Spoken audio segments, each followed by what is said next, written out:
সম্রাট, আমার তোমাকে কিছু বলার আছে। সম্রাট, আমার তোমাকে কিছু বলার আছে। আজ 5 বছর হয়ে গেছে আমরা একসাথে আছি,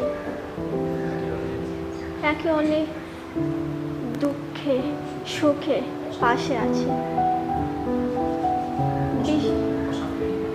অশান্তি হয়েছে, তবু বিশ্বাসটুকু তো ছিল যে আমরা ভালোবাসি। আজ একটা ঘটনায় আমার বিশ্বাস ভেঙে দিয়েছে। আমাকে আবার সব নতুন করে ভাবতে হচ্ছে